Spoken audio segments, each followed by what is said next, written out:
Bismillahirrahmanirrahim, alhamdulillah, wassalatu wassalamu ala rasulillah. Hadithin e sotëm e transmeton Abdullah ibn Omeri, Allah qoftë i kënaqur me të dytë, i cili thot se pejgamberi sallallahu alaihi wasallam ka thonë: Men tafutuhu salatul asri fa ka'annama watara fi ahlihi wa malihi. Ai person të cilit i ik namazi i ikindis është sikur se me ju pas djeg edhe asgjësu pasunia e tij edhe familja e tij. Të gjithë e dim se vlerën e namazit Islami e ka nënvizu fuqeshëm. Pra, kujdesin që duhet ketë besimtari për namazën në përgjithësi, duhet me e marrë shumë seriozisht, e pastaj janë përmend namazet të caktuar në kuadër të 5 kohëve të namazit, e që kanë ardhur disa hadithe, për shembull, që përmendet vlera posaçërisht e namazit të sabahut edhe të ikindis, pastaj në ajetin kuranor hafidhu ala salawati was salati al-wusta wa qumu lillahi qanitin, rriuni gati namazeve e posaçërisht namazit të mesëm dhe për Allahun qëndroni në kam me përulje. Në këtë ajet, interpretues të Kuranit thonë se fjala është për namazin e ikindis sipas gjitha gjasave, aty ku potencohet vlerë e veçantë e namazeve të caktuara, nuk do të thotë se namazet tjera kanë më pak vlerë. Mirë po, në kuadër të asaj që thuhet për namazin si shtyllë e Islamit, si obligimi patjetërsueshëm, si diçka qasja e besimtarit ndaj të cilës do të me konë shumë serioze, aty namazet nuk dallojnë. Po nga njerë jam përmend disa namazet në mënyrë më të veçantë, thjesht për me e pasë vëmendjen e besimtarëve për vlerën e atyne namazeve. Për shembull, e ka përmend pejgamberi sallallahu alaihi wasallam në hadith të cilin gjithashtu e shënon Buhariu, sikur këto hadithe për cilat po flasim, se pejgamberi sallallahu alaihi wasallam ju ka thonë sahabeve: ju keni me e pa Allahun në xhennet ashtu qysh e shihni qartë hanën e plot, kur është hana e plot, la tudhamuna fi ru'yatihi. Asë një lloj mjegulle ose vranësire nuk kam ju pengu me e pa atë. Mirë po thot, për me arrit këte, kush mundet me inet gati namazit me u falë para se me lind dielli edhe para se me përëndu dielli, le ta bëj këta. Këtu pra pejgamberi sallallahu alaihi wasallam e ka veçu namazin e sabat edhe namazin e ikindis, por gjithsesi prap po insistoj që të mos keq kuptojmë se veç këto namaze kanë vlerë, e tjerat nuk kanë, ose këto janë të rëndësishme dhe obligative, e tjerat nuk janë, por të gjitha namazet e kanë vlerën e vetë. Te namazi i ikindis, disa dietarë kanë thonë se e ka vlerën e vetë, posaçërisht të e pas parasysh se namazi i ikindis vjen me njëherë mbas punës ditore të lodhshme. Pra njerëzit zakonisht punojnë prej sabahut deri ka ikindia. Edhe në kohën kur vjen namazi i ikindis, njerëzit i kanë shpenzu pothuajse të gjitha forcat e tyne, të gjitha energjitë e tyne, edhe për këtë arsye ndoshta kanë pas nevojë në atë kohë që të përkujtohen për vlerën e veçantë të namazit. Çka do të më thonë ajo fjala e pejgamberit sallallahu alaihi wasallam, ai i cili i ik namazi i ikindis është sikur se ka met pa pasuni dhe pa familje. Realisht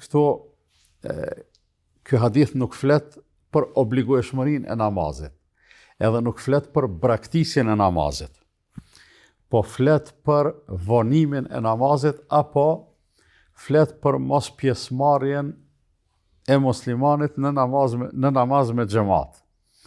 Thonë ata që kanë kompetencë me i spjegu fjalët e pejgamberit sallallahu alaihi wasallam, thotë sikur se me pas mbet pa pasuni edhe pa evlad, qysh njihet njeri keq edhe i mërziton, me bo me i ndodh diçka që ja shkatron pasunin edhe ja hub familjen, do thonë ndihet shumë keq, edhe ndihet shumë i pikëllum, thotë që ashtu do të me i met marak personit i cilin nuk e fal namazin e ikindis, me xhamat ose në xhami ose me kohë, është fjala për kohën e zgjedhën, për kohën më të mirë. Por ndryshe nuk flet ky hadith për lanjen në tanësitë të namazit. Për lanjen në tanësitë të namazit të ikindis, e kemi një hadith tjetër i cili është hala më i rrezikshëm se ky, edhe i cili duhet të merret hala më seriozisht se ky. Thot pejgamberi sallallahu alaihi wasallam: "Men taraka salat al-asri faqad habita amaluh." Ai i cili e lën namazin e ikindis. E lën është e qartë fjala e lën, çka do të thonë? Do të thonë nuk e fal. Aty ke i kalon do të thonë i ka kalu prej kohës të fillimit ose prej kohës së zgjedhën, po dikur e ka fal. Ndërsa ky që e lën, thot faqad habita amaluh, të gjitha veprat e tina i kanë shku poshtë. Të gjitha veprat tjera tina i kanë shkatru. I janë shkatru.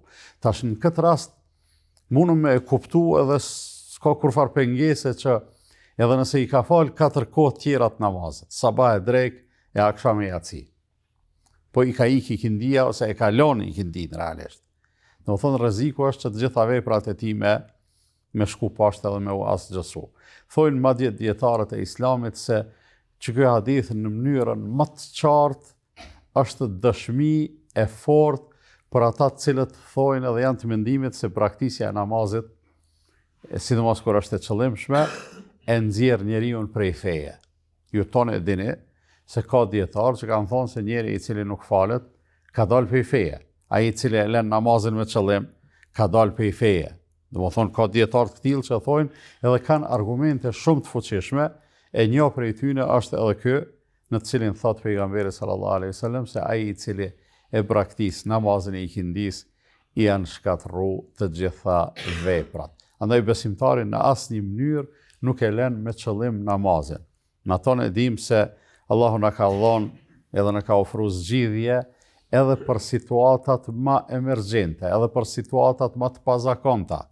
Sigur se është udhëtimi, sigur se është smundja, sigur se janë situatat edhe rrethana tjera që janë për një mend të vështira për besimtarin, e aty Allah i madhruar ka lënë edhe ka ofruar mundësi që namazet të bashkohen 2 nga 2, dreka dhe ikindia, pastaj akshami dhe jacia, të falen të shkurtume nëse është nevoja, mirë por në asnjë mënyrë namazin nuk bën të braktiset, edhe në këtë rast namazi i ikindis është vetë shembull, ndërsa e tërë kjo që u tha vlen edhe për namazet tjera. Allah i madhruar na boft të gjithëve të lidhon për namazin, ta bëj namazin dashur për neve, edhe të na bëj aq serioz, edhe të vëmendshëm që kurrë mos e braktisim namazin.